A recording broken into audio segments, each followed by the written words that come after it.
another edition of the JMU Sports News podcast. I am Bennett Conlon, joined by Jack Fitzpatrick, and we got a good one. I feel like we're starting to kind of get into the football groove now. So we're going to the semifinals, and I feel like both of us as well are picking our podcast game up a little bit here. Yeah, kind of like how JMU has gone from being a trash team against Robert Morris and Elon, and they've slowly grown into a formidable foe. I think we as well started this football season a little slow, but here we are. We're picking it up, and I think we're now in our semifinal. If you put us up against any North Dakota State, any Sam Houston State podcast, I think we could hold our own. I think so too, and I would love some sort of podcast competition, where we can settle it finally through the mics. We've got some interesting things to talk about. We'll have a guest on that we'll talk about in a little bit with some Sam Houston stuff, because that's obviously the semifinal opponent, and we'll get more into them later and how they were able to beat North Dakota State. But first, we got to talk about North Dakota and JMU taking care of business in that one, 34-21. And Jack, the part that is most interesting for me is the beginning of the season, right? North Dakota is sort of billed this number one caliber team, unbeatable. Then they lose a game to North Dakota State, and people are like, "Oh, well, they were overrated the whole time." After beating South Dakota State, right? Then they kind of surge back up. They have a big playoff win, and at least some Valley people were like, "They're going to give JMU a test." JMU kind of ran over them, and then Valley people are like, "Hey, they were always overrated this whole time." So, what do you make of this win? Yeah, I think the Missouri State win inflated their ego 100%. What, a 5-4 team that had no business being in the FCS playoffs. We rammed on the FCS playoff committee about that when the field was set. That was just, of course, they better just. I think any team in the field outside of Sacred Heart would have run through Missouri State. And then North Dakota. I mean, they're a Valley team, they're big up front. They're gonna hit you in the mouth. A true freshman quarterback that has a lot of growth, which is something I think we'll talk about against Sam Houston State with JMU's defense. But it was a great game. I think that was one of the best games Cole Johnson has played. And Antoine Wells just had his coming out party. I will talk a lot about Antoine Wells, I think, in this podcast. But just overall, what you were saying, the Valley – started with 5 teams in the field, no teams left. 2 CAA teams started in the field, 2 CAA teams left. I will be thumping my chest until the cows come home about this one. But yeah, North Dakota State, not that they were overrated. I think they just kind of had an inflated season and an inflated first-round win against Missouri State. They beat South Dakota State, which didn't look like world beaters against who'd they play? Southern Illinois. I don't know. Yeah, I mean, it's interesting. I mean, I don't know. I think the Valley's got some good teams, obviously. I think North Dakota is a good team, but I think what stood out to me is the one drive when it maybe seemed a little bit anxious at times toward the end of the first half. I guess JMU drove back and scored, even though it seemed like they weren't trying to at the end of the first half. But North Dakota cut it to 17-14. They ran that weird punt thing where the guy ran under center and got the defense to jump off sides. Oh, that pissed me off. That was frustrating. And then they went out, though, and just Donnie Kirkpatrick's secret playbook. They found it. They're running everything, right? They're running like a hook and ladder. They're running all these different trick plays. That, to me, was I think it was a little alarming for JMU fans. Like, wow, we should be up more. At the same time, North Dakota in the first half, down 10, was like, this is all that we have. Like, here we go. I think that's kind of been the big thing against VMI. Their big plays were these broken trick plays. Against North Dakota, the big plays are these broken trick plays, and it inflates yards per catch. It inflates yards per play. And so when you're looking at the box score at the end of the game, you're sitting there and you're like, oh, JMU's secondary kind of got shredded. You're looking at it, and it doesn't tell the full story that outside of these big chunk plays, JMU's secondary was actually playing a pretty solid game overall. And that their defense has played fantastic throughout the entire playoffs. It's just these weird trick plays here and there. And yeah, you're running trick plays in the first half, you're in trouble. The second you see a team pulling out trick plays, you're like, I don't know about this team. I think they're at the end of their playbook. Especially when they're rolling out a lot of them in the same drive. And it was a great drive, but they were kind of doing everything they could to make it happen. So I thought that was interesting. And the other thing that really stood out is JMU's offense felt like it could score every time it got the ball. And I think that's one of the first few times I've really felt that this year, maybe that time, and then also against VMI a little bit. So I think the offense is really hitting its stride, which is, kind of critical at this juncture. Yeah, and I mean, where was I going with that? I completely lost my train of thought there. Wow, this makes for great podcasting, doesn't it? Like, You're lost. He's lost, folks. He doesn't even know. He was so blown away by the fact that Juwan Hamilton was the feature back against VMI, then barely used, and Palmer was brought back in, that he doesn't even know what to say. no, I was typing in JMUSports.com because I had a point where I was going to get statistics, and I just completely lost my train of thought. But that's a crazy thing. I guess we'll then transition over to running backs. What is happening? Like you got Latrell, you got Percy, you got Juwan, but no one's really. It's just like a plug and play type of situation. Percy feels like he's been the guy. Like Juwan had the 99-yard run, so he was kind of, his stats were the guy, but Percy was right there against VMI, and then he was really the guy. 128 yards on 27 carries, 2 touchdowns. He didn't have like really that many breakaway runs as long as 28, but he doesn't really lose yards. Percy is such an interesting back because since he became the feature back, I think last season, he hasn't had many like highlight reel runs, but he always finishes the game with about a 4 or 5 yard per carry, 20 plus carries a game, and over 150 yards a game or 120 yards a game with a touchdown here and there. He isn't that like just destructive, like here's a 50-yard touchdown run, here's a 40-yard touchdown run. Like Juwan Hamilton is kind of that home run hitter. It's been great to see his kind of development into that role. And he falls forward. He gets hit. He gets hit 2 yards in the backfield. It's a 1 yard game. The play that stood out to me with Palmer that still makes me laugh, and it wasn't a huge moment at all. It's probably a 3-yard carry toward the goal line, but he got locked in with the defender, and he was trying to stiff arm, and they probably went sideways 10 yards where he's just locked up with him, the guy with the long hair, and it was a heck of a tackle to get him down toward out of bounds, and immediately the guy subbed out. And I was like, that's kind of why, like, Palmer's a beast. Like, this dude, the tackling him was so challenging at the end of the drive that he was like, yeah, I don't want any more of that for the rest of this one. Yeah, Latrell Palmer's still my favorite back.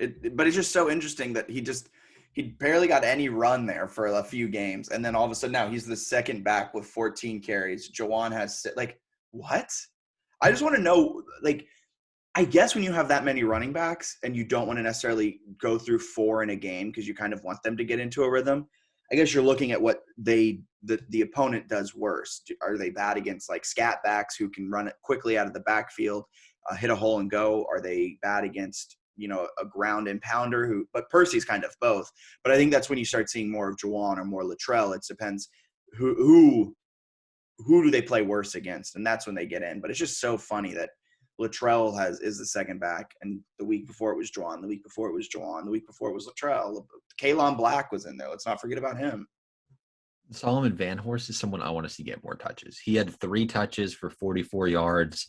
I mean, he's basically 15 yards a pop. He had the 1 carry for 18, a couple catches for 26.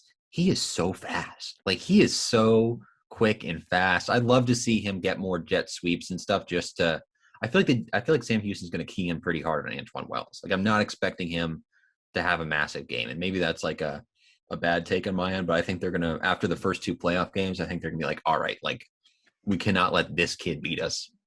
Yeah, but here's the thing. Then you got Chris Thornton. I think Thornton's got it. Who started the season really hot. Like, this has been 2 teams. I think this was my point earlier that I lost track of. It's been 2 teams, the pre-pause and the post-pause. Post-pause, it's been led by Cole Johnson's resurgence and Antoine Wells. Pre-pause, it was led by the rushing attack and Chris Thornton on quick slants who would break them for 50-yard touchdowns. I prefer post-pause. What do you prefer? Well, post-pause team's clearly better. I mean, I think we're taking them every day of the week, right? There's no quarterback controversy. They're rolling. Thornton's still been, like, quietly solid, so I think he'll be good. And I think Bracey and Cheatham are going to have chances this week and maybe in potentially the next 2 games, because I do think there's going to be so much defensive attention toward Wells and maybe Thornton as well that, like, I think it's very easy to forget that Clayton Cheatham might not just maul you. They did run like a screen pass at one point where they sent him out to the side as the blocker, and he just obliterated a defensive back. I love what he's doing for them, and I hope he gets a few touches too instead of just mauling people. I think it was the first game against VMI where he had like a catch for like 18 yards. And the announcer was like, well, he only has 3 catches on the season. You don't expect him to really do much. And then me sitting there as, a JMU diehard who reads box scores as I'm putting myself to sleep. And yeah, he doesn't show up on the box score, but man, as a JMU fan, Clayton Cheatham's ability, and like, it's not when, it's if he's going to catch that touchdown or obliterate someone into the next dimension or something like that. I hope he has 2 catches for 3 touchdowns. And that's the other thing is like he doesn't really drop a lot of balls and he catches a ton of touchdowns. So when it's like, oh wow, he doesn't really catch the ball much, it's like, well, because he doesn't get a lot of targets. Yeah, because when he does get, I'm pretty sure he has like a catch rate of like 90%. He's as reliable as they come. So I'm a big Clayton Cheatham fan, and I'm hopeful he can get going because the passing attack right now is somewhat hilarious because it was super effective. It was pretty much just Wells and Thornton in terms of guys who are getting targeted. Yeah, I don't like this passing attack. It has been. I mean, Cole Johnson just went 13 of 15 for 200 plus yards and 2 touchdowns in a game where it seemed like he was only targeting Antoine Wells. And the other thing that I think was funny is people were like, he threw the deep ball a lot better this week. And it's like, he threw kind of. And Don't some of it is that they just dropped the deep ball against VMI. Yeah, I think I was getting upset about that, not because like yeah, let's give Cole Johnson the praise, but let's also give him the praise against VMI because homie was slinging it against that game in that game, but they were dropping everything. Like he missed one. He missed one to Thornton. That's and it. And then they still scored a touchdown, I believe, to Thornton on that drive. So it ended up working fine. But I mean, yeah, he's been really good this postseason. You know who else? I'm trying to look through it. I just need to make this comparison about Antoine Wells, what he's been doing so far. 11 catches? What are the stats of Antoine Wells so far? It's 11 for 275 and 3 touchdowns. Exactly. You know what I texted you this. What I compare this playoff run to? Those kind of similar. Love this comparison. Remember, was it 2016? It might have been 2017 because the Weber State game was, I think, the breakout game. Okay, so 2017 Riley Stapleton playoff run. We hadn't really heard about him kind of all season. I mean, he'd come up here and there. I mean, he was like a 6'5", 220-pound receiver who could go up and get it. So, of course, you hear his name a couple of times. But then he has this playoff run where he's a Larry Fitzgerald-esque type of playoff run back when, 2007 when he did that? And Antoine Wells is doing the same thing. He's just out there destroying people. We heard his name a couple of times, like we said, in the post-pause, in those couple of games, the tune-up games before the playoffs. But now in the playoffs, I swear this man's unstoppable. Yeah, I mean, he's improved his game a bunch. I think he caught a big one against – did he catch the go-ahead one against Elon? He very well could have. If I'm being 100% honest with you, pre-pause JMU football is a fever dream. It was not the go-ahead. It got him. It was from Gage, but it was in the fourth quarter. It got him to 17-13. They were down 17-6. He caught a contested ball in the end zone. Jeez. All right. Well, we've talked a little bit about North Dakota here. We will be talking probably more about that game and the reaction and kind of not the fallout, but what we're feeling heading into Sam Houston State, heading into everything like that. But now we are joined by Josh Criswell at item_Criswell. He's the sports editor at the Huntsville Item. He hosts the Bet FCS podcast, and he's a sideline reporter for KSAM 1017. Just read through his Twitter bio, but he's a great follow. He's actually been the reason we've been kind of so high on Sam Houston State this whole season. So please welcome Josh Criswell.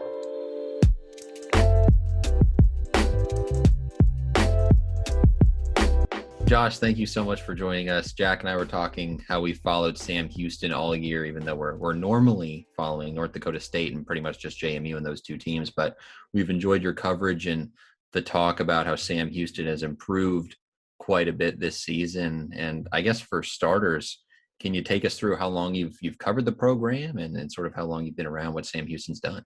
Yeah, thanks for having me on first off. And, I got here into Huntsville, I guess it was August 2019. So up until this season, I guess the Bearcat fans thought I brought all the bad luck, but turned things around this spring.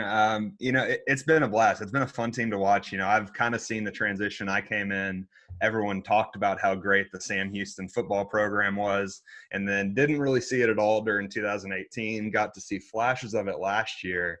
And now, I mean, they're going up against what, in my opinion, is, another one of the top 3 teams in the country.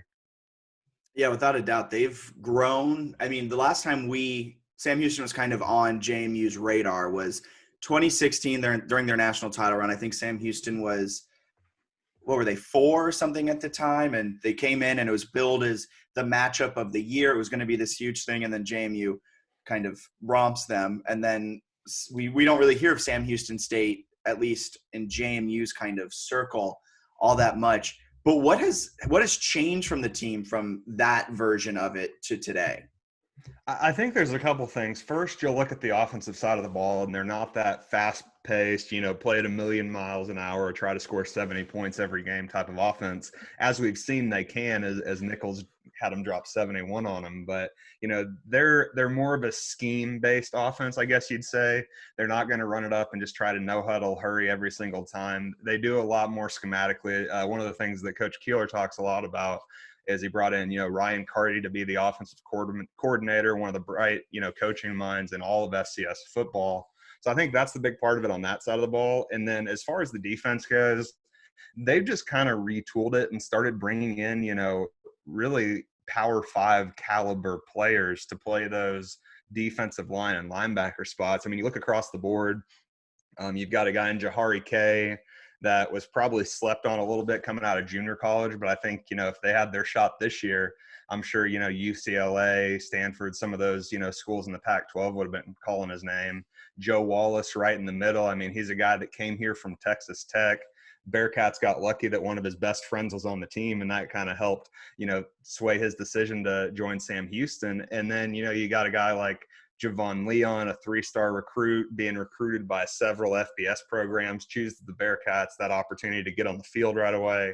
And then Trace Mascaro, the Southland Newcomer of the Year, last season. He's a guy who is a criminal justice major, and the Bearkats have the best criminal justice program in the country. So they kind of got lucky on that one too. So, I mean, you've got a defensive line where if you look at, probably 6 or so out of their front 7 or 8 guys at the defensive line and linebacker position, they're not guys that you typically see at the FCS level, right? They're the kind of bodies you see on teams like James Madison and North Dakota State, and not really beyond there. So I think the biggest thing is just that front 7 or 8, and just how physical they are, but also how they have the athleticism that is kind of deceiving whenever you look and see how big some of those guys up front are. Yeah, I mean, at least for me watching them against North Dakota State, the front 7 speed kind of stood out to me, like where they were big bodies, but they were moving and clearly more athletic than what North Dakota State had up front. How has that speed helped them in terms of, getting to the passer as well as stopping the run? Because I know the run stopping stats this year have been really impressive. Yeah, it's been huge. And I think what you've seen is that if they're able to stop the run, like if your rushing production is getting cut in half, from what it usually is, you almost have no chance against the Sam Houston defense, because once they get in a position where they know you have to pass, that's when that speed comes into play. I mean, I'll take Joe Wallace, Jahari K, Trace Mascaro, Javon Leon, Sean Mustin, any of those guys almost in a one-on-one matchup against an offensive lineman. They're just that talented, just that well-rounded players. And whenever you have 4 of them or so across the front, you kind of have to pick and choose. Like, one of those guys is going to get beat. So I think that's the big part of it. And I think another thing too is that their athleticism has allowed them to get penetration, but you also don't really see a lot of quarterbacks that are, slipping out of protection, be able to, find their way out of the pocket and break off big runs. It happens from time to time. But I think Cameron Ward a couple weeks ago against Incarnate Word's a great example, freshman of the year in the country. But, his running ability, which is tremendous, was really a non-factor just because of how well they contain the quarterback.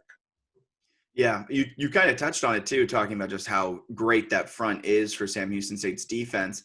And Casey Keeler brought up, I think it was last week or 2 weeks ago, that he was building this team to compete against the JMUs and the North Dakota States of the FCS level. And here he is taking down North Dakota State last week and has the opportunity with JMU going to Sam Houston to take down the second team that he named in consecutive weeks.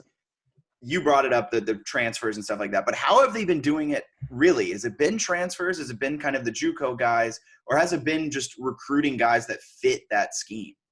It's really been recruiting guys that fit that scheme because it is a mix, right? I mean, you have guys like Javon Leon, Markel Perry and Trevor Williams at linebacker that are 100% homegrown at Sam Houston talents.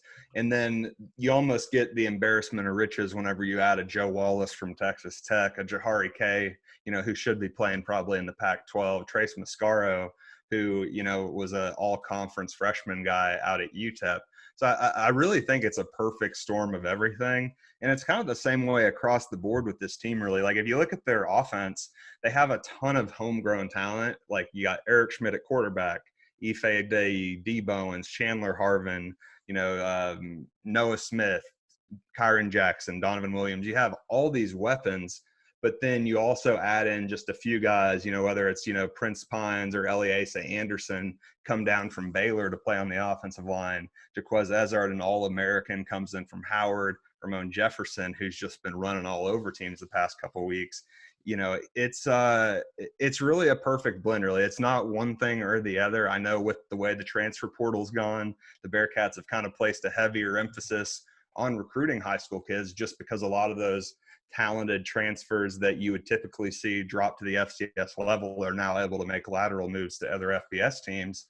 So, I mean, they've made a heavy focus, bringing in talented JUCO guys that are overlooked, and then also just focusing in on that homegrown talent that maybe has a chance to go to a school like a TCU or University of Houston, but wants to get on the field instead of wait, 2 or 3 years for their time to shine.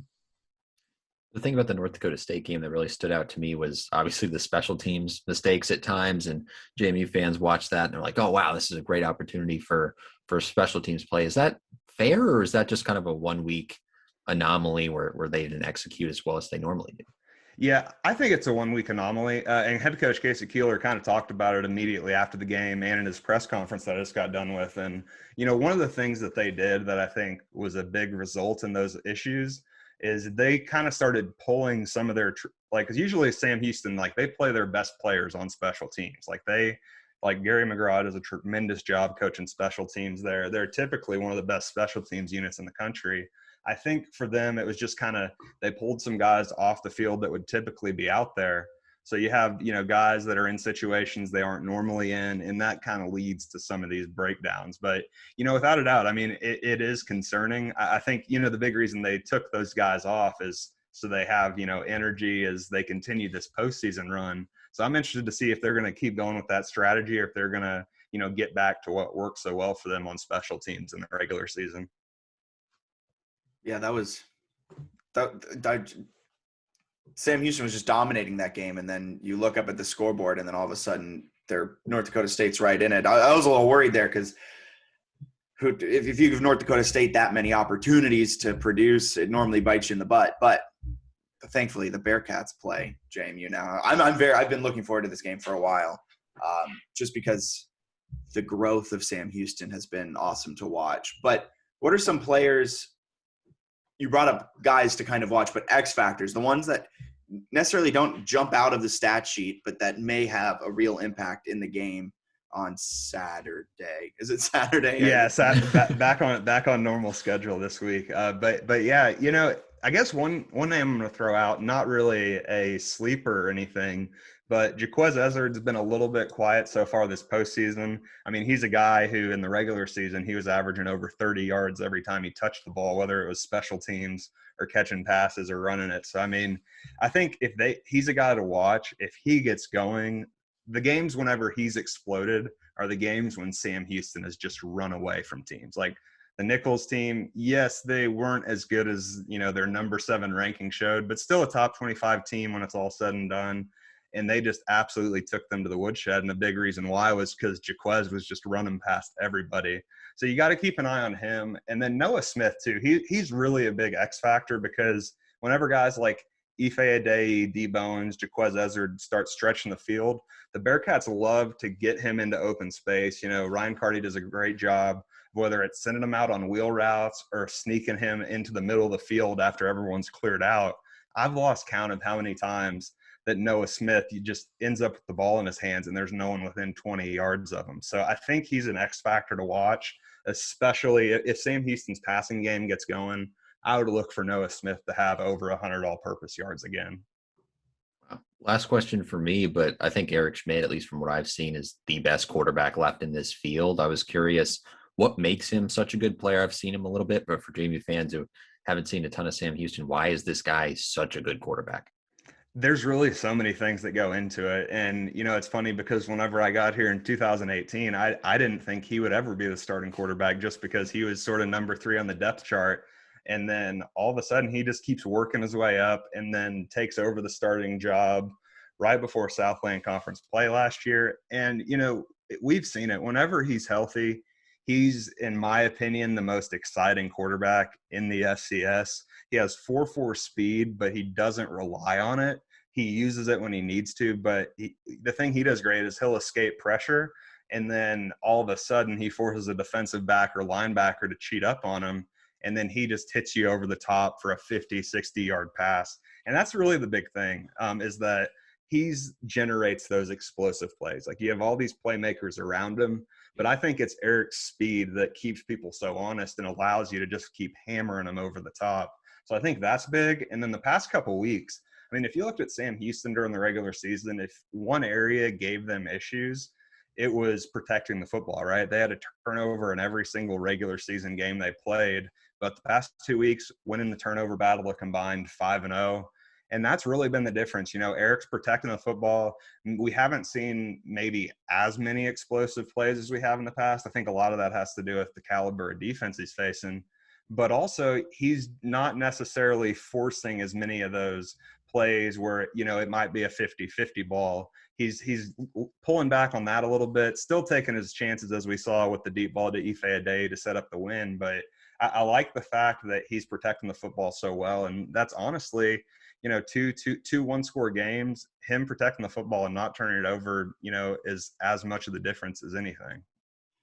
I think my last question before we get your score prediction and your game pick, because of course, but we've talked a lot about what happened with North Dakota State and everything like that. But then you look at the Monmouth game, and this just popped into my mind. They built that 21-0 lead, and then Monmouth comes storming back.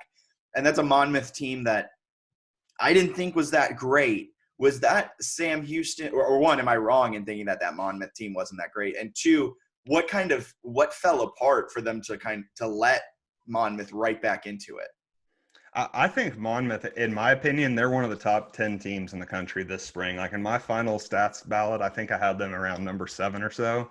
They're deceivingly good, right? Like, whenever you see Monmouth, Big South, you get a little skeptical. Like, I was right there too. And then I saw this team, even in warmups, like, they're just so, like, you've seen it. Y'all been to games. Like, you can tell teams that are disciplined and which teams aren't. A lot of times by the way that they warm up and conduct themselves before the game.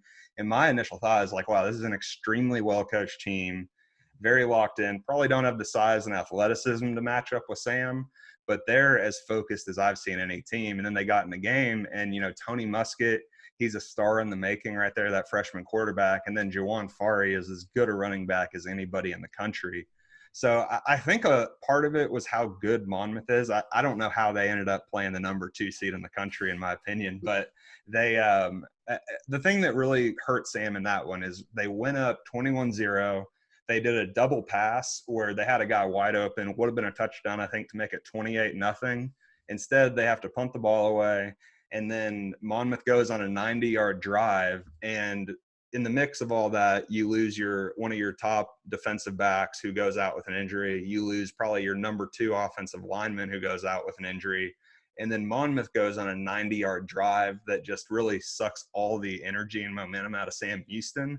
So even though they were up by 2 touchdowns after that, you definitely felt worried because, Sam was rolling all game long. Then all of a sudden they don't hit the touchdown, and then they get the ball back, drive it for 90 yards, and I think they dominated the time of possession almost 2-1, if I'm not mistaken.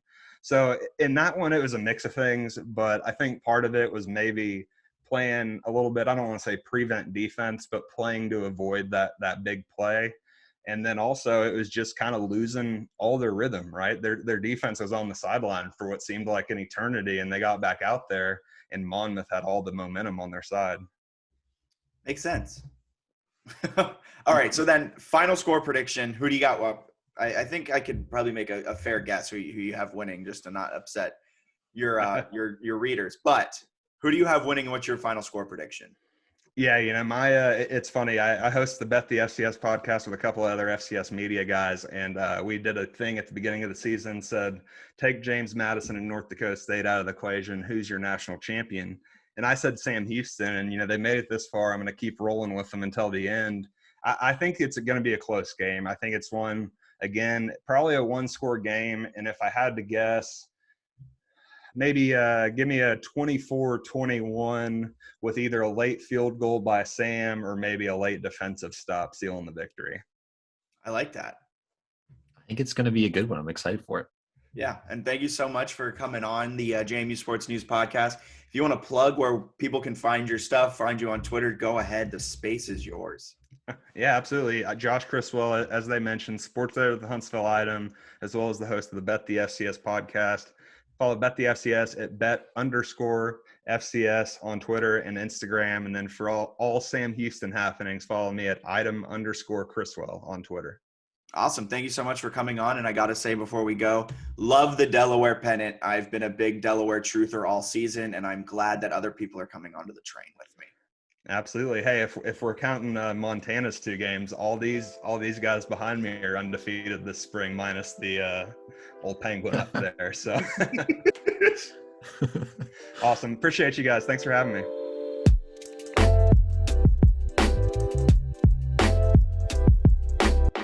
Again, thank you so much to Josh Criswell for coming on the podcast, talking Sam Houston State, giving us insightful information on what the Bearkats are doing down there in Texas.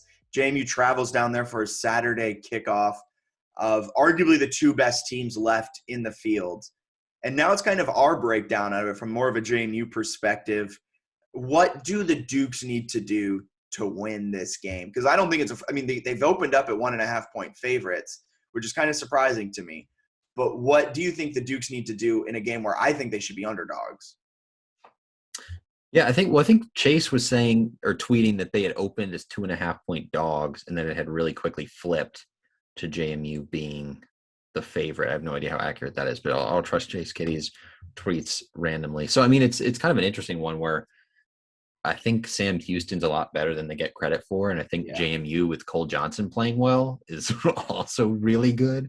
I think it's got a chance to be a big-time game. It's going to be 85 degrees, which is a little bit warmer than it's been in Harrisonburg. So maybe an adjustment there. But JMU's going to try to run the ball, but they also now appear to have a passing attack, which makes me think that I do think JMU's going to win. I think JMU is going to get it done.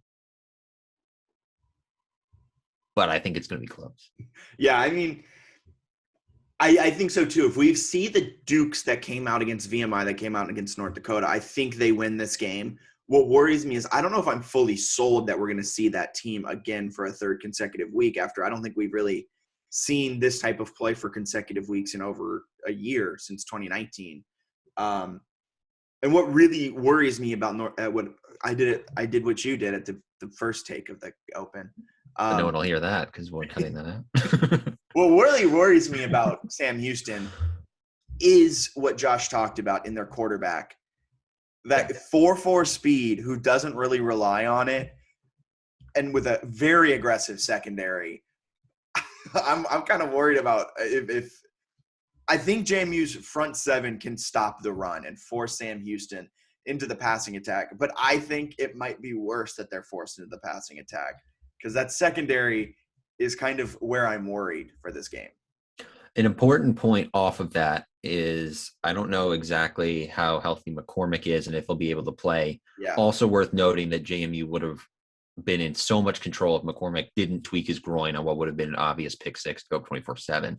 Worth noting in that game because that was a big momentum flip, I think, for North Dakota to hang around at all. Yeah, that pick 6 and then they punt. Right. And then they did the nonsense drive with like 43 trick plays so it was a weird momentum flip. But yeah, the secondary is going to be interesting. I think it's going to be something to monitor quite a bit in terms of how healthy they're able to be and how competitive they can be. Greg Ross looked like he came back at least, right, and played a little bit against North Dakota. So that's helpful.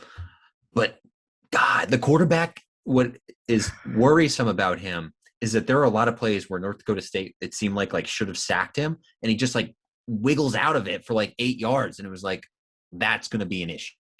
I said this. I've been on record saying this every week. JMU has struggled against dual threat quarterbacks, against quarterbacks that are mobile, that get out of the pocket, and that's what worries me so much about Eric Schmid. I think that's how you pronounce his name, Schmid. I like to say it where it's like you could be saying Schmidt or you could be saying Schmid. I think it's Schmid, but if you say it sort of, in between, no one really knows and no one will call you out. So that's my strategy for this week. Perfect. But yeah, I think he's going to be a big problem. I think they'll stop the running backs. I think for the most part, they'll kind of keep the receivers under wraps where one receiver won't kind of destroy the secondary. But I think what he can do with his legs, Eric Schmidt can do with his legs, that's going to be the deciding factor in this game.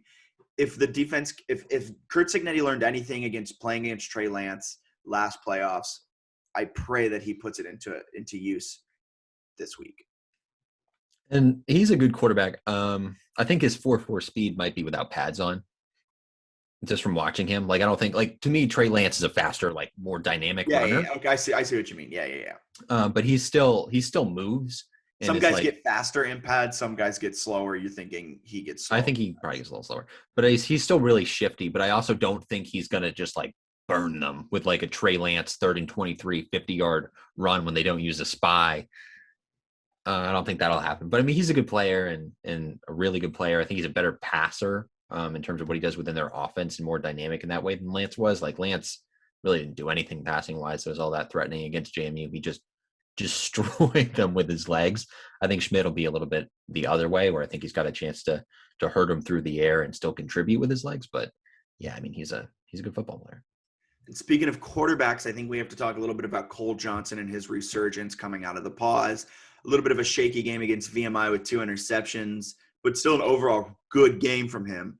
And then North Dakota, no interceptions, 2 touchdowns, absolutely I think 13 of 15 for 250 some yards, absolutely balled out. What type of game do you think Cole needs to have against Sam Houston in order for JMU to win? I mean, I think limiting turnovers is key. You mentioned, or Josh mentioned, I guess when he came on, that Sam Houston's been awesome in the turnover battle in the first 2 playoff games. So that's going to be important if he can limit those mistakes. You look at North Dakota State threw a couple of picks against Sam Houston with some questionable throws. That quarterback is a freshman and he played like it. Cole Johnson is, an experienced guy who's starting to actually show that. So I don't know. I mean, I think you're looking at 200 yards, and if you don't throw any interceptions, that's probably a good start because Sam Houston's defense is legit. But I still think the matchup, JMU's offensive line is still really good. The running backs are still really good. Like, I think JMU can still find ways to run the football and have success, especially if Cole can open it up with some passes. I mean, I think this is the best rushing offense in terms of offensive line, running back group that Sam Houston has faced all season. Yeah, I think both of these are the best teams each one has faced from a top to bottom standpoint. It's worth mentioning JMU's only played freshman quarterbacks in the first 2 rounds of the playoffs. So has Sam Houston. This is the first time both teams are playing against a non-freshman quarterback, which is just really interesting.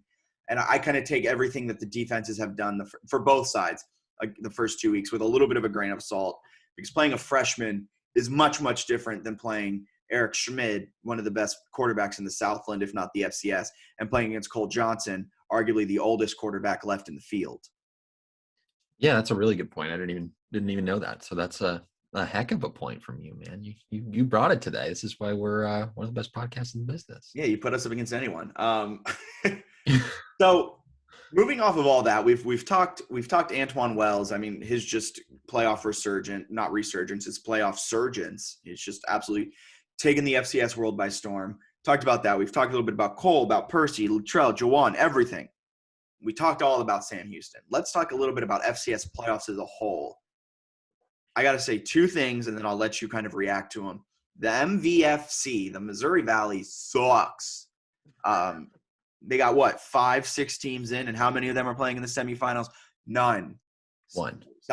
One. Wow. Oops. You really erased South Dakota State out. Sorry, I was thinking ahead because Delaware is going to beat them. So how many are going to be in the national championship? None. There we go.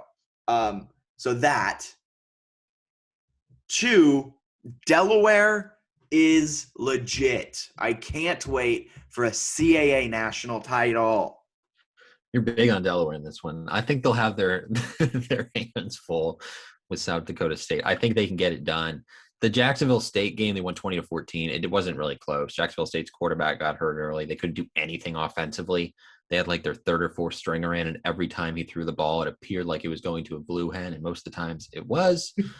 So he really struggled. Delaware's defense was awesome. Nolan Henderson got just crushed onto his left shoulder. Just crushed. I'm stunned he came back in, but it really taped it up. He was trying to avoid contact as much as he could. A Jacksonville State guy also almost murdered him after that when he was going out of bounds. That was a clean hit. What do you mean, bro? Jacksonville State fans were trying to defend him, saying he was still in bounds. What? That was truly absurd. So that was something to keep an eye on, his health and how they're doing. They also haven't really gotten the running game going. They haven't got the running game going, and they haven't really let Nolan Henderson ball. He balled a little bit when he was healthy against Jacksonville State, got up early, and then they just went into cruise control. So we'll see what they do, because South Dakota State did not impress me against Southern Illinois. Southern Illinois also just had this guy who plays tight end / wildcat quarterback, and he was a freak. He was a matchup nightmare. Southern Illinois also should have won that game, but FCS refs absolutely blow chunks and missed a clear touchdown. And then Southern Illinois was dumb not to just review. Whatever. Well, Southern Illinois also has the worst goal line offense I've ever seen in my life. They had, first and goal at the inch line. Fourth and goal, they try for the second time to give an offensive lineman a carry from the fullback spot. And he, left his feet. He was trying to jump in. It's like, you're 300-some pounds, sir. When you're that close, this is what Madden has taught me. Just QB sneak it. Just QB sneak it. They were doing a lot of shotgun garbage. When you're that close, all you have, just tell your offensive lineman, just destroy the person in front of you, and then have the quarterback just fall in with, okay, whatever. Off of that. Question for you. Should JMU stay in Texas? I mean, they're playing in Sam Houston. If they win this game, the national championship's 1 week later in Frisco. Is it worth it coming back and then going back? Or do you think there's a setup where they might just stay there and go up to Frisco and practice at the Dallas Cowboys practice facility like they do in a normal national championship week? I have no idea logistically how it looks, what it means for them packing clothes-wise, where they would go hotel-wise, all of that. I mean, if they think it's better for them, then yeah, sure. First, you got to win, because if you lose to Sam Houston, you're probably not spending a week in Texas. So first, you got to get the job done against a really good team, and then I think they can figure out. I don't think it'll be a huge difference either way. They would they play Delaware or South Dakota State. That's a pretty hefty trip for both them too, to Texas. That's true. So if JMU has to go back and then go back, I don't think it would be a disadvantage if they wanted to go grab some clothes or whatever. Yeah, it honestly might be worse for Delaware, who's going all the way up to South Dakota, who then has to come all the way back to Delaware, who then has to go to Texas if they win. Interested that there was no additional week gap. I thought that might have been interesting to add an extra week for rest before the Natty, but yeah, but I think they're just trying to get this season done. I think you're correct. We talked a little bit about Cole. I thought I wrapped it up, but in the outline, there's 2 more questions about him, so I have to ask them. Can Cole's arm – because Sam Houston State, Josh was talking about it, their front 7 is disgustingly good. I mean, great JUCO transfers, a good Power 5 kid. Yeah. It rivals JMU. This might be the best front 7 that JMU has played since North Dakota State in the national champ. Well, it is the best front 7 they've played since North Dakota State. Say they shut down the running game. They just stack the box and they say, Cole Johnson, we know you've balled out the last 2 weeks, but looking at your sample as a whole, we know that we're comfortable with you having us win the game. Do you think Cole Johnson's right arm can lead the Dukes to not only a win in the semis, but a national championship when it's all said and done? Yeah, I mean, Sam Houston scored 21 against Monmouth and 24 against North Dakota State. So I don't think the offense for Jamie needs to go crazy in this one. And I definitely think that he's shown the ability with the playmakers and Thornton and Wells to make the throws. South Dakota State's appeared vulnerable. You add them in a neutral site, still think that's really winnable. Delaware, I think Jamie might beat the living crap out of. The more I watch them, I like Delaware. I like Delaware a lot. But it's like if they stay the way they are, where they're just like pounding it for 2 yards when their running game can't get going and they don't trust Henderson, his shoulder hurts, Yeah. like it could get ugly quick. They're saying defense win these games for us. We're going to put up 9 points, and we hope that you hold them to 0. But at the same time, if Rocco and they start going aggressive with what Henderson can do and some of that stuff, they're kind of dangerous. Like I wouldn't rule them out. I think that game could be like a gross little thing where Cole Johnson's arm might need like 3 completions and they win it 10-6. Rocco. So don't count him out. I think that they could. I think his arm could take him. And last Cole question: his legacy. I mean, what is he like? I guess it depends on what happens these next 2 weeks. But when we look back at this weird Cole Johnson era, the Cole Johnson career as a whole that spans Mike Houston bringing him in as the next quarterback, and then potentially then losing out to Ben DiNucci, and then getting just the crazy. What do you think we're going to look back? I mean, we look back with rose-tinted glasses with Brian Shore. We kind of look back with rose-tinted glasses with Ben DiNucci, even after his terrible first season, which, I mean, I've been a Ben DiNucci truther from day one, but we look back and we see his positive. We look back at Vad Lee with all of these players with rose-tinted glasses. Are we going to do the same with Cole, or do you think there's going to kind of be what could have been with him? I think there's probably an understanding that he's the least talented of that group, but also an understanding that he, in the 2018 season, had no real need to redshirt. Like he could have just went through his career, lost out the battle to Ben DiNucci and said, I'm done playing college football. Instead, he made this long effort to have chances to compete and chances to actually be the quarterback, struggled, came back, and is now just balling in the playoffs. So I think people look back really positively, even if he struggles here and they end up losing or he throws a few interceptions, just like his willingness to stay and compete in an era when most kids don't do that, I thought was really cool and kind of refreshing. Yeah, that's a great take. I love that. I think looking back on it, it's going to be kind of an appreciation for what he was. I mean, he was the epitome of a great backup. When Brian Shore goes down in the national title run, he comes in and he provides huge wins that keep them in the hunt for the 1 seed. He has spot starts throughout his career where he absolutely plays the way he needs to and gets wins for JMU. And I think there's going to – and, yeah, pre-pause, post-pause. I think we're going to look at this season specifically as post-pause, and he balled out to undersell it. I mean, he's been competing hard, and he made me look dumb. His deep ball is sick. Like the way that that's going with Wells right now is awesome. I'm so glad they opened that up because to start the season, it was a lot of slants, out routes, where his ball doesn't have a lot of velocity on it. He doesn't have like the strongest arm to just whip it there, but he has the touch on a deep ball where it's almost always placed right in the breadbasket. It's never really overthrown. It's never underthrown. His deep ball accuracy is one to behold. It's also I was just going to say, it's kind of fun that Wells, like he's having that Stapleton kind of breakout, but Stapleton, every time the ball was in the air, was like, this could also get picked because this is a 50-50 ball. Wells, when you see it, it's like he just blew by this guy and has 6 yards of separation. If the throw is anywhere near him, this is a touchdown, which has been kind of sick. And like you said, with Wells being able to just separate from guys and instead of the 50-50 jump balls like with Stapleton, Wells has really just come onto the scene here in the past couple of weeks. And all of a sudden, JMU fans are in love with him. But whenever I bring him up on Twitter, there's always someone who's like, he might not be at JMU for much longer. FBS teams are looking. I guess I'm kind of feeling like I'm in the minority now. I feel like he's here for the long haul. Do you think there's any – I mean, he probably won't be transferring this going into next season because he's playing right now, and I don't think an FBS team is necessarily going to want to poach an FCS player who can't be into the program in the spring. But do you think maybe after another great year that FBS teams will be trying to take him away? I think he's going to be a JMU guy through and through. Hope so. I mean, I hope he is. I definitely think teams will try to potentially poach him, or there would definitely be interest. Yeah, I think not. I think pretty much all the FBS teams have wrapped up their spring.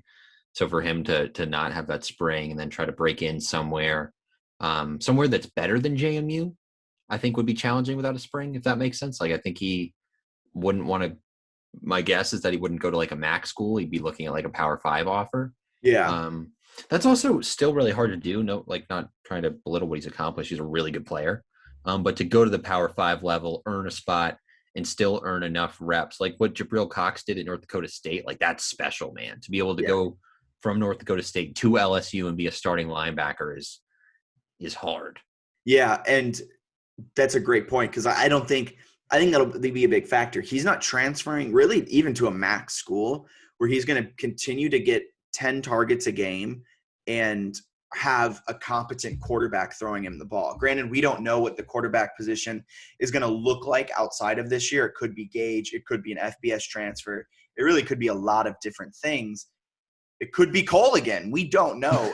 But I mean, going to a MAC school, you're going to become wide receiver 2, wide receiver 3, and you're going to be getting thrown the ball by a quarterback that's probably less than whoever is going to be playing for JMU. So I think that's why I think his best bet's to stay at JMU. Keep putting up he hasn't really put up a season full of gaudy numbers. And Riley Stapleton, we're comparing him to his play. Outside of the 2017 playoff run, Riley Stapleton was a good receiver for JMU. Don't get me wrong, but Riley never lived up to the expectations that were set after that great playoff run. So Antoine Wells still has to finish out this playoff, continue to play well, and then head into next season and play extremely well too. For me to even think that FBS teams will be sniffing around him. I think Wells can put up like Brandon Polk numbers. Like I do think, too. I'm not trying to diminish it whatsoever. I'm just like continuing that Riley Stapleton kind of parallel. Riley never took that playoff run and grew from it. He plateaued from it, which was still good, especially when you have Brandon Polk, Terrence Alls, like all these other really good receivers. I think Antoine Wells, though, the reason that he's going to have the potential to continue to put up amazing numbers is he doesn't have the type of wide receiver 2, 3, 4 behind him like Riley did. It's just the speed and the hands and like the one touchdown over the middle where he bounces off a guy. And he's got he's got some skills. So I'm excited about him. And that was the other thing with like Stapleton is he gets some red zone targets, but like if he caught the ball for 10 yards, he's not going to juke a guy and go 60, where like a Wells or a Polk might be able to take a screen for a touchdown or whatever. And I mean, realistically, by the end of Wells's career, he's going to be playing in the AAC at JMU. So there we go. Why transfer, dude? Like you're going to be Power 6 in like a year anyway. I guess we didn't even talk about that. I guess we have to make a little obligatory talk about that. JMU to the AAC might be happening soon. Apparently they're looking at adding like 15 more teams. Look, and that was didn't seem like a totally credible account, but that's okay. It was so they wanted Boise and then San Diego State and then 2 other people, and then they're looking at other Boise absolutely would make sense. Boise should be in the American Athletic at least for football. Like that doesn't make any sense why they're not. Like they would add so much to that conference. Yeah. Basically a ranked team. Even the basketball program is pretty good. San Diego State's another good team, and then you would have someone over there, and then you have a conference that makes no sense geographically, which is obviously what everyone's looking for. But hey, man, JMU in there would be a whole lot of fun. We're stirring up the pot. Everyone, once they see anything about AAC where it's like they could take 2 unnamed schools, JMU fans are like, whoa. We gonna name ourselves right now.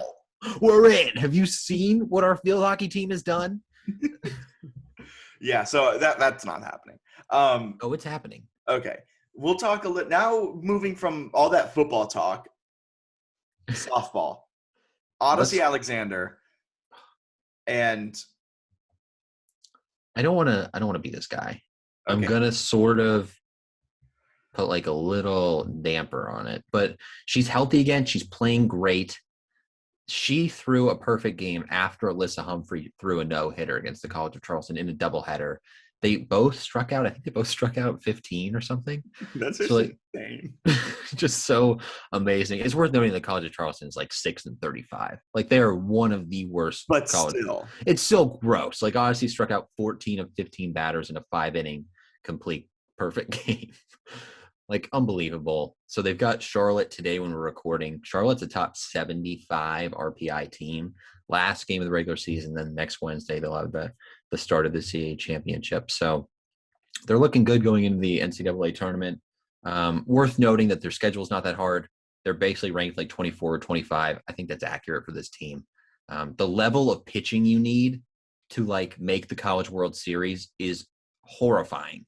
Like, they had Megan Good and Jalen Ford and still came up short even when they were hosting a super regional. Megan Good not being able to make a College World Series should tell you just how unbelievably hard it is.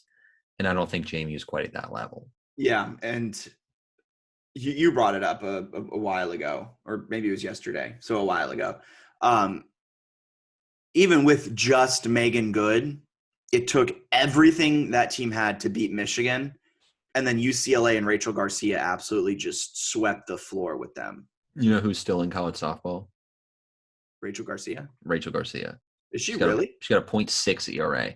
I swore Rachel Garcia is like a 17th year senior. I think she did something where she like went and either played professionally or with a national team, but still had, it was something weird. Changed her eligibility. She did something where I think she took a season off and somehow maintained eligibility. It was kind of confusing. Okay. But whatever happened, she's still there and really good. Oklahoma. That's an insane ERA. Oklahoma, number one team in the country, unanimous. They average about 12 runs a game. She's with Oklahoma? Oh, yeah. Oklahoma. Rachel Garcia? No. She's with UCLA, but Oklahoma, like, just to compare like how good these teams are, they average like an NCAA best 12 runs a game. Also have they're like 39-1 in the Big 12. So that's what I'm saying when it's like there's JMU, which is unbelievably good. And then there's like, we just made the Women's College World Series good, and JMU would need an incredibly special, historic run. Like, Alyssa Humphrey's really good. Alyssa Humphrey against Oklahoma would be an incredible challenge. Yeah. But just to highlight the numbers of how great that weekend was for Odyssey Alexander, she pitched 12 innings, didn't allow a run, 1 hit, 2 walks, 25 Ks. And then at the plate, she batted .500, 3 for 6, 2 homers, had more home runs than she allowed in hits, 7 ribbies, 3 walks. She's so good. So she got on base 6 of 9 tries. Unreal. Shane Metlin finally, or someone, it was him, but someone finally talked about, someone finally talked about her injury. People have just said she's injured. Apparently it was like a hamstring strain, I think. So she was battling that for most of the season. She's healthy now, and you use your legs a lot as a college softball pitcher. It's pretty important in terms of generating power. So if you got a bum hamstring, that's going to make it pretty tough. So she's healthy. They're playing well. I mean, they're going to have a good chance to win this AA title, even though Delaware and I think someone else is pretty darn good. But the plus side of that is then you're playing teams with better RPI and potentially could get a better setup for the regional, and then making it to the super regional right now, I think would be fantastic for this team. Yeah, because realistically, I think top 6? I don't remember what it is. Who hosts a regional? Top 16? I think so. I just remember when JMU didn't get a host or regional against. I think you got to be top 16 and then you host, and then supers is top 8 because they were 7 when they hosted LSU. I think it was. So they hosted the regional and a super. I don't think they'll be a top 16, so I don't even think they'll host a regional. So they're probably going to have to go out and beat a top 16 seed on the road like they did with Michigan to get into a super regional. So it's kind of hard to. Yeah, it's really hard to be a mid-major and not be able to play those teams in the preseason. I think that's the big one. We really have no idea how good this team is because there was no like early season like they haven't played anybody. Yeah, like normally there's kind of a barometer because you play like those invitationals for like the first 3 months of the season against these normally JMU is playing against top 25, top 16 teams. They didn't get to do it this season, so really they're 30-1, and we have no idea how good this team is. The bright side is that the players, a lot of them have like gone up against top tier teams. Like we know Kaiten Gordon can hit. We know Sarah Jewis can hit, and Madison Iokis and obviously can pitch against them very well. Yeah. But like there are unknowns. Like Alyssa Humphrey's been a star with Odyssey out. We have no idea what she would be like against an SEC team. So yeah, it's a lot of unknowns. Well, any other Olympic sports to hit? Men's soccer lost to UCF in the That was NCAA a tournament. Tough one for them. They got a After great not team. no offense, not no offense. I mean, it was just very interesting. After TJ Bush put together practically no goals for the first 7 games of the season, I think the last 3 games he allowed 0 in the CA championship game. So there goes my point. And the other thing that's interesting is that game I had said previously was against the AAC champions UCF. That game I had determined was for automatic entry into the AAC, making it an even tougher blow for the JMU community to lose that one. That would have been all sports as well. So, All right. gosh, that one's crushing. And Duke's JMU is going to face Tennessee in the women's first round for tennis. women's tennis. Charlottesville. They'll be in Charlottesville for those. So something to keep an eye on. And women's golf, I want to say they start play on the 10th. Perfect. Monday.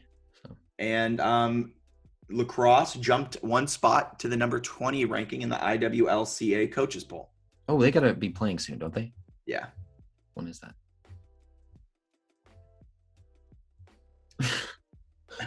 May 5th. Today! Today Today at 4. Wow. They're playing Eli. I mean, no, that's actually not them. They're playing the winner on Friday. Oh. It's late. Wait, no. They're actually not. They're playing Hofstra on Friday in the semifinal. Number 25, Hofstra. That's a big opportunity for the Dukes. Right, they haven't played Hofstra this season. All right. So, anything else you want to add? No, I got to bail.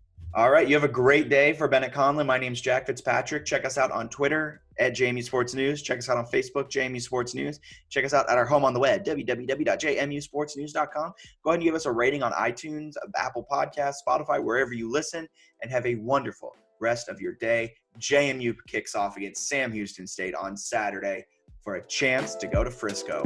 See ya.